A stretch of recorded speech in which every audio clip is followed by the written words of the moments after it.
Bhagavate Vasudevaya. Srimad Bhagavatam, Canto 7, Chapter 6. Prahlad instructs his demoniac schoolmates, text number 7. Mugdasya Bale Kaishore Kredito Yati Vimsati Jarya Grasta Dehasya Yat Yakapasya Vimshati Mugasya Bale Kaishore Kredito Yati Vimshati Jarya Grasta Dehasya Yat Yakapasya Vimshati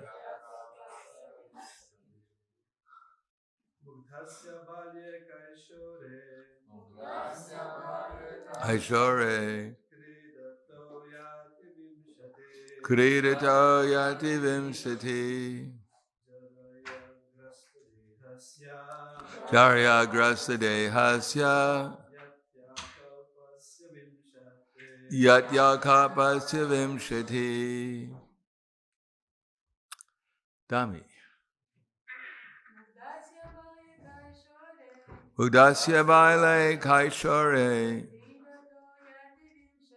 Kredito Yati Vimshati Jaraya Grasta Dehasya Yat Yakapasya Vimshati Mugdasya of a person bewildered or not in perfect knowledge. Bale in childhood. Kaishore in boyhood. Kridataha playing. Yati passes. Vimshati 20 years. Jarya by invalidity. Grasta dehasya of a person overcome. Yati passes. Akalpasya without determination. Without being unable to execute even material activities. Vimshati, another 20 years. Translation and purport by His Divine Grace, A.C. Bhaktivedanta Swami Srila Prabhupada. In the tender age of childhood, when everyone is bewildered, one passes 10 years. Similarly, in boyhood, engaged in sporting and playing, one passes another 10 years. In this way, 20 years are wasted. Similarly, in old age, when one is invalid, unable to perform even material activities, one passes another 20 years wastefully. Purport. Without Krishna consciousness, one wastes 20 years in childhood and boyhood, and another 20 years in old age. When one cannot perform any material activities, and is full of anxiety about what is to be done by his sons and grandsons, and how one's estate should be protected. Half of these years are spent in sleep. That is, of the 40 years, half are spent in sleep. Furthermore, one wastes another 30 years sleeping at night during the rest of his life. So we're going to be very careful to watch everyone's awake during this class. At least during one class when we talk about sleeping. Thus, 70 out of 100 years are wasted by a person who does not know the aim of life, how to utilize this human form. So, first 20 years are past wasting. They waste the first 20, waste the last 20. That's 40, and then there's 60 left, and half of those you're sleeping. So that's another 30 years. So 40 plus 30 is 70. So at least 30 years left, but we're not done yet. Text 8. Dura parena kamena mohena cha baliyasa shesham griheshu saktasya pramatasya payatihi. One whose mind and senses are uncontrolled becomes increasingly attached to family life because of insatiable lusty desires and very strong illusions. So now we're really talking about, normally we're talking about the 60 years in between your first 20 years and your last 20 years. Because nowadays people start early. So lusty desires usually start around 13 nowadays, 12, 11, whatever. And very strong illusion. In such madman's life, the remaining years are also wasted because even though during those years he cannot engage himself in devotional service. So we're talking about the middle 60 years if you live that long. Purport, this is the account of 100 years. Although in this age, a lifetime of 100 years is generally not possible. Even if one has 100 years, the calculation is that 50 years are wasted in sleeping, 20 years in childhood and boyhood, and 20 years in invalidity. So this leaves only a few more years.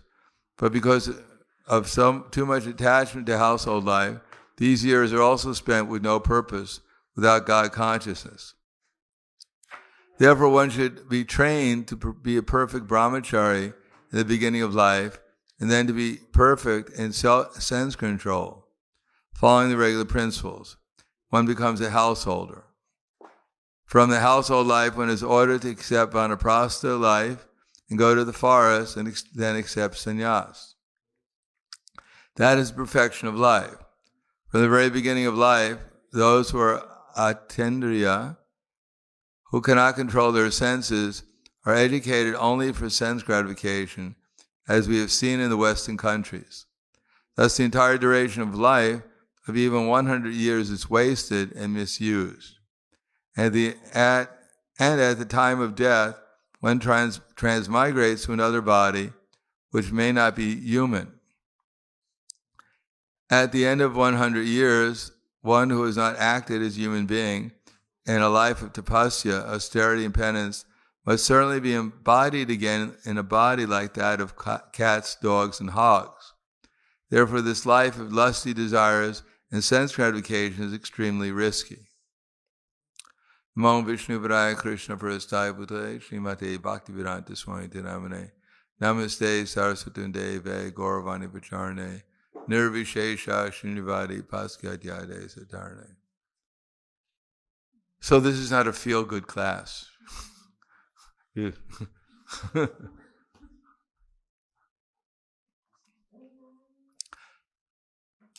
But if we become Krishna conscious, that's the only way we'll actually feel good. And if we want to live in illusion, it doesn't feel so good. In this regard, there's a story of one boatman working in Bengal, and he had one scholar. He asked the boatman to take him across the river. And while they were rowing across the river, the scholar turned to the boatman and said, "My dear boatman, look in the sky. Do you see all those stars? Do you know the science of astronomy?" And the boatman said, "No, I never learned the science of astronomy." So the scholar said to the boatman, "Then 20% of your life is lost." And they were rowing. The scholar was looking at the ocean. He said, my dear boatman, do you know all the different fish that live in the ocean?" So the boatman said, "No." He said, "Well, then 50% of your life is lost." And he's rowing, and he was seeing the clouds in the sky that were forming. He said, "Do you know what those are? What kind of clouds they are?" He said, "No." He said, "Then when 70% of your life is wasted." And then a storm of the clouds formed into big rain clouds, and it began to pour, and the boat began filling up with water. And the boatman turned to the scholar and said, "Do you know how to swim? I think we're going under." he said, and the scholar said, no. He said, well, 100% of your life is wasted.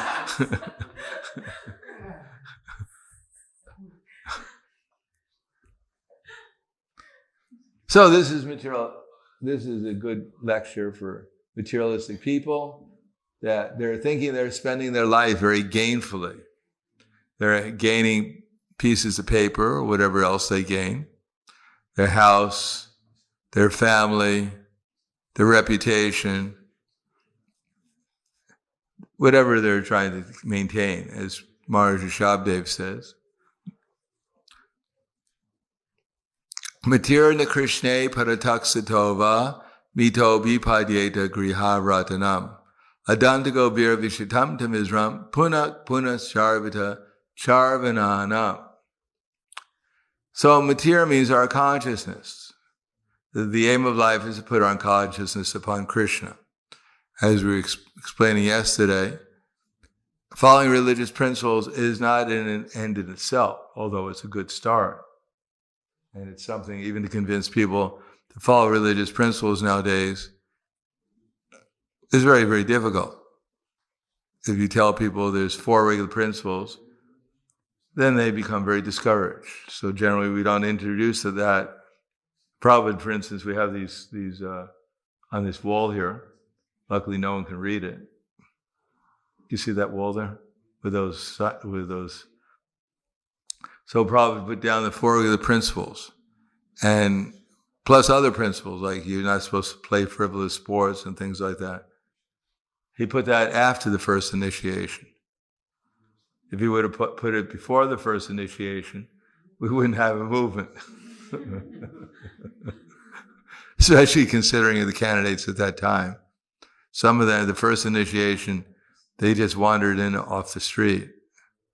And they sat down and they said, what's going on? Oh, we're having initiation. Would you like to be initiated? Sure, why not?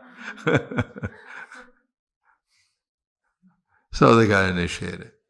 And then afterwards, they didn't stay around long enough to find out what the 4 regular principles were, though.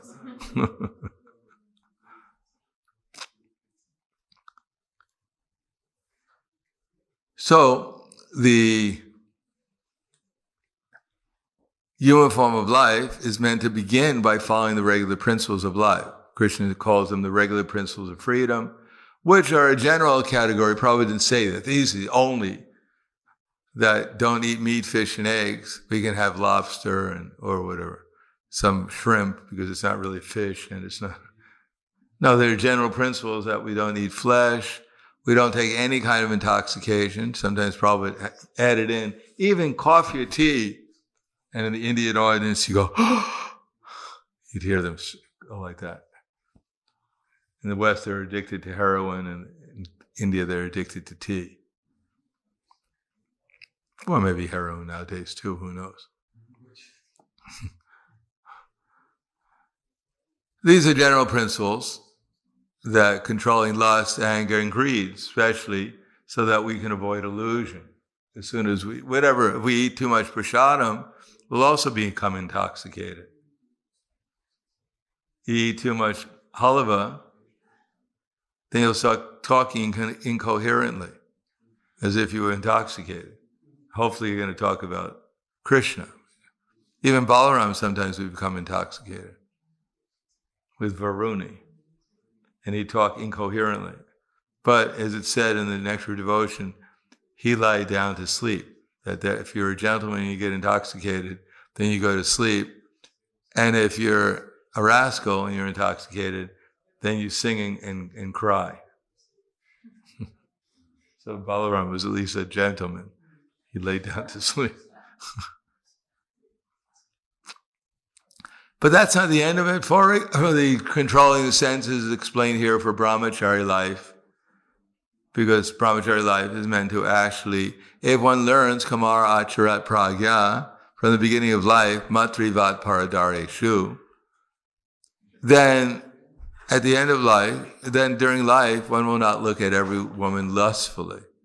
If one approaches the door of a house as a brahmachari begging for his spirit on behalf of his spiritual master, and he addresses every woman as mata, then he'll get used to that. And if you're 5 years old, you're playing video games, as I heard, and then pornography appears on the screen, then you wonder, is this my mom? It's not exactly the right training for 5 years old. Although, for instance, in Sweden, even at 5 years old, they have little children. They go into a room, the girls and the boys, and they have show and tell. So this is not exactly training them to become brahmacharis. But without becoming a brahmachari, there's no question of controlling the senses, because sense desire, what to speak of eating, which is supposed to be the most uncontrolled, but sleeping, mating, and fear are pretty much up there also. And especially in Kali Yuga, there's a very heavy emphasis upon fearing and sex life. So brahmachari life is meant to learn how to become tolerant of those urges, and by developing proper etiquette, proper culture, proper discipline, etc., and proper understanding that this lady is my mother. My aim of life is not to cheat people out of their belongings so I can get everything that they have and feel superior. It's meant to feel that everyone is part of the same family, spiritual family. Then one can advance towards pious life. Pious life means you do your duty. If you can't control your senses, as it says in Bhagavad Gita, you can't do your duty. Of course, people don't know what their duty is, because their only duty is nowadays to eat and sleep. And if they have enough energy, then they try to mate and defend. But that's pretty rare now also. People have lost so much energy. They can't even mate and defend. They just can watch people mating and defending.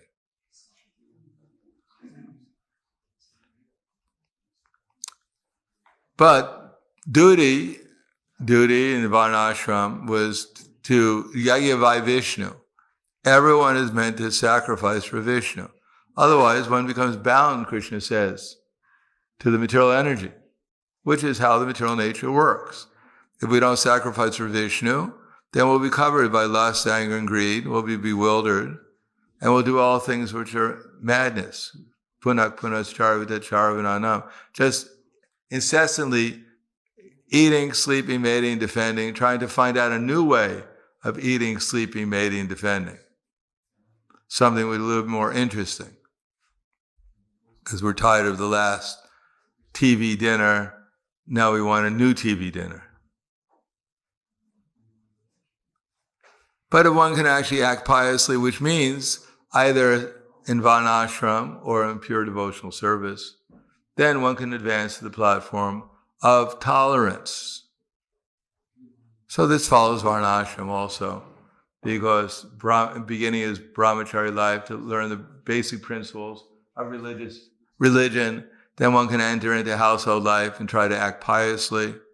Therefore, in household life is the emphasis upon ritualistic activities for sacrificing for Vishnu, where Vishnu is in the center. And then one can graduate then tapasya, is explained here. So that means tolerance. Or as it says, abhayam sattva samshudir jnana yoga vyavastiti danam dhamma sajagnascha swadhyaya tapa arjavam. So the beginning is brahmachari life, and that's meant for swadhyaya, self-study, that I'm not this body, I should control my senses, not so much propaganda. Just like I was in Dallas, I was actually the temple president of Dallas twice, and I was the temple president of Austin at that time, when they had the big Gurukul there. And the children used to offer wax paper. Wax paper. What's that? Well, yeah, because there were no plates. That's why they ate off of wax paper. It's easy, better than eating off your hand, especially when you pour the hot dal in it. Yeah, they had like 120 children in a place that was probably adequate for like 15. and they didn't really get very much finances to take care of everything. So they used to go up and we used to put wax paper on the floor. And it was all right for the subject. The rice was all right too. The dal was a little sticky. If you go up there now to the Dallas temple, the place where you used to take prasadam, it's still sticky. You can smell the floor, it still smells like dal. Wooden floor, by the way. So seeped into the floor. And they used to take cold showers. There were like 2 showers for 120 children,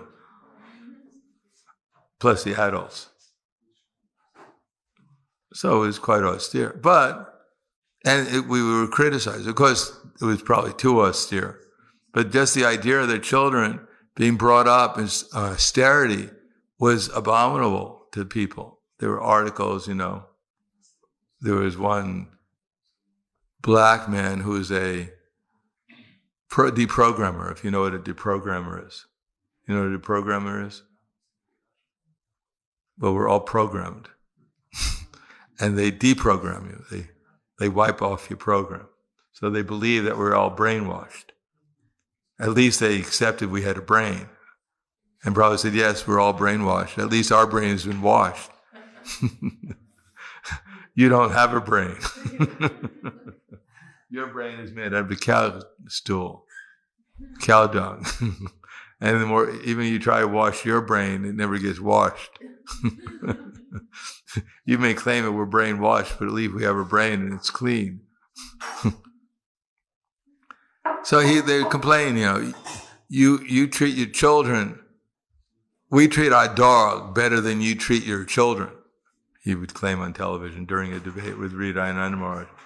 He said, at least we give our dog a nice bowl to eat off of. Your children are eating off of wax paper. Wax paper.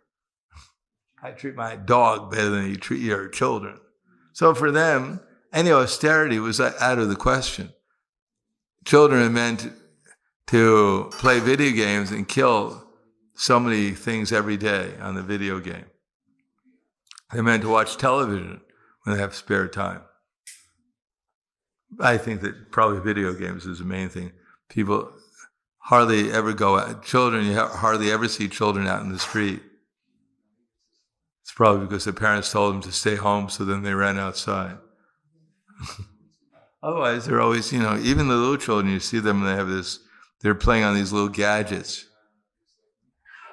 And it's not exactly, they're playing Krishna and Ram.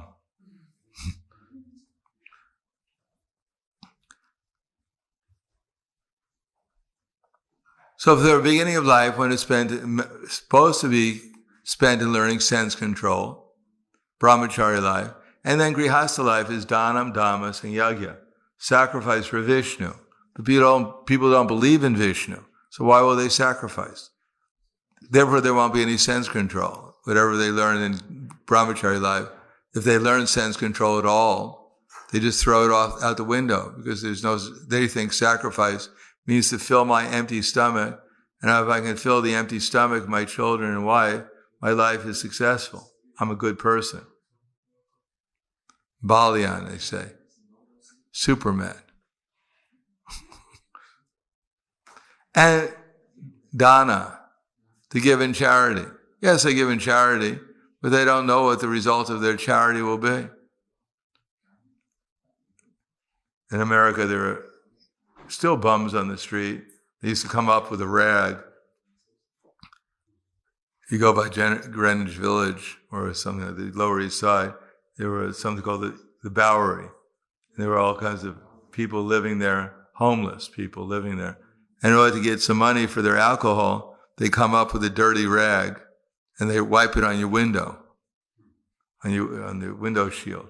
And they ask you for some money for making your window dirty. And of course, if you didn't pay, they'd just let you go. But some people just paid out of compassion. Nowadays, if you don't pay, they break your window. They're a little more aggressive nowadays. They have, they have one hand they're wiping your dirtying your window stick, and the other one, they have a club in their hand. Either hit you or hit your window with it. You don't pay. So charity is meant for being given to the Brahmins and sannyasis who are engaged in spreading Krishna consciousness.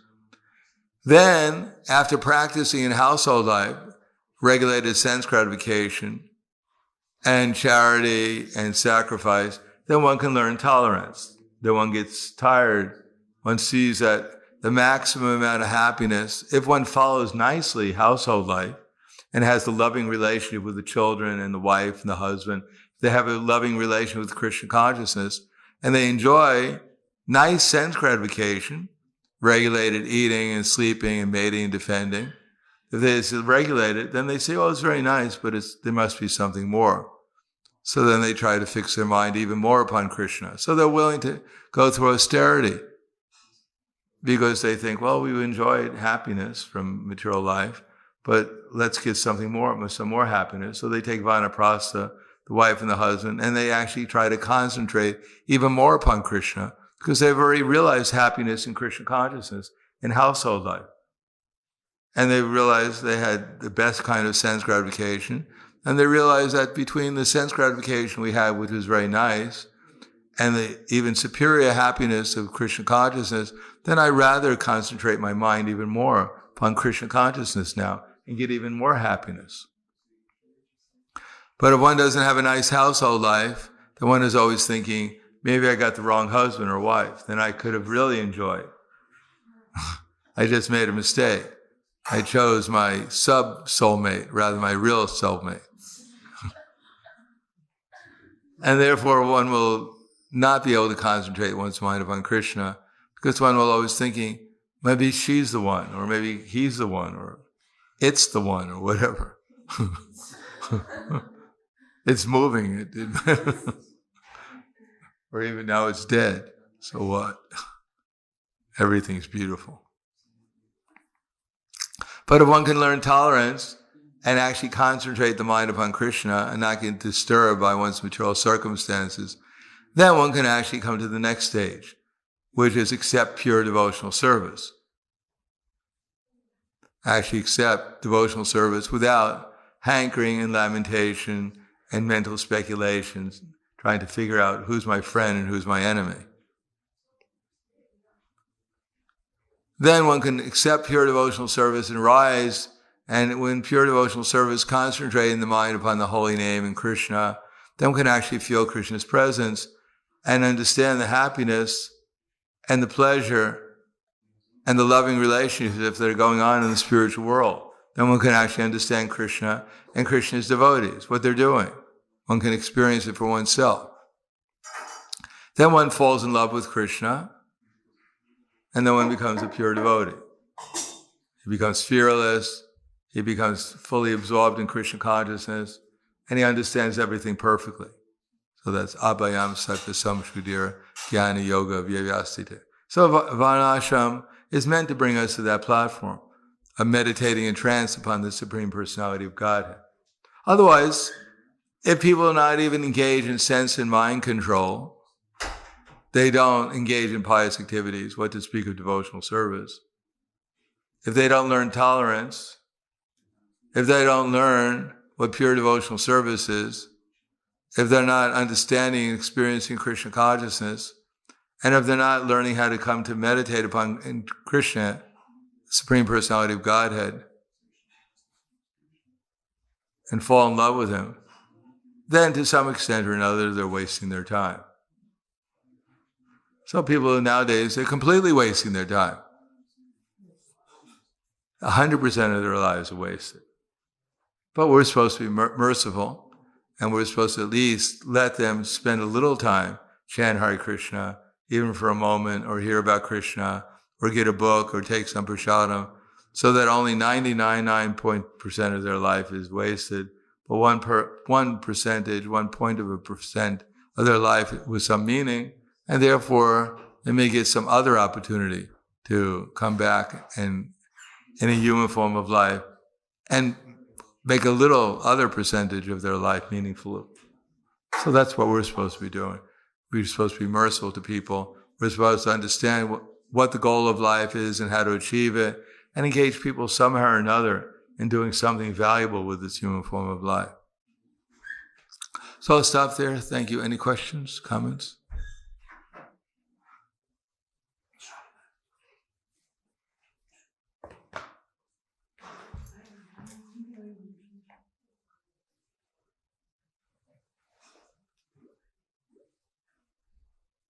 Yes.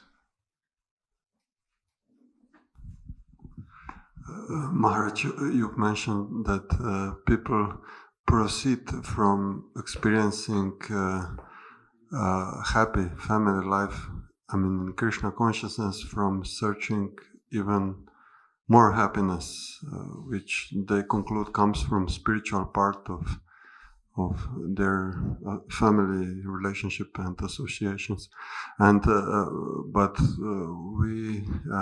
we see that not everybody is so happy in family life. Even devotees have problems. And what about them? And you've said that if you are not happy, then you have a problem, because you will want to be happy and search for somebody and lose your valuable time for useless search for another partner, or speculate about how to be happy in family life. How to get rid of that tendency when you see that it doesn't work and proceed towards vanaprastha, or what is the solution? Well, there may be many solutions. There are many possibilities. If everything was black and white, it would be very simple. But generally speaking, if you don't have a good, happy family life, then concentrate more on Krishna consciousness. But at least we can see when there was the man was normal, was sane, and the woman was sane, and they had a few sane children, then they understood that men are from Mars and women are from Venus or something like that, and that sometimes they may not get along perfectly well. It's very rare if you do have a perfect relationship, it might be difficult for you to give it up.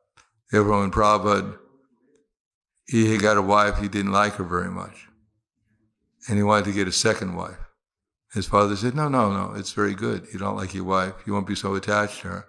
Then you'll be able to take sannyas eventually. So if you have a nice wife, it's good. If you don't have such a nice wife, it's also not so bad. If you engage your valuable time in Krishna consciousness. Otherwise, 100% it's all bad. If you have a nice wife and you fall in love with her and she falls in love with you, it's really bad. For you especially.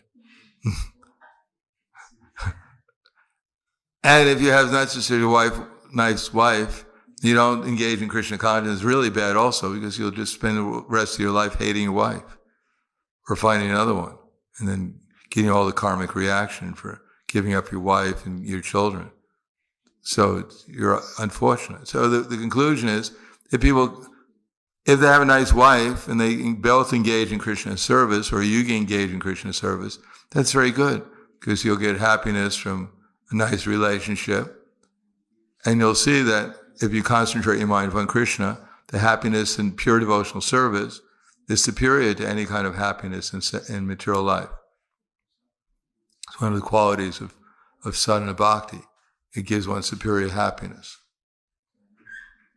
So one can give up material life not out of disgust, but out of experiencing a higher experience. And then the husband and wife, hopefully, that's the ideal, but it may not be ideal. In any case, one should try to concentrate the mind upon Krishna, like Prabhupada did. His wife, he didn't get along with her, and he tolerated, tried to work for his wife and family, up to a point when he became over 50 years old, when he was supposed to take vanaprastha. And then he gave her an alternative, tea or me. And she chose the tea. So we got him. Is that right? Anything else?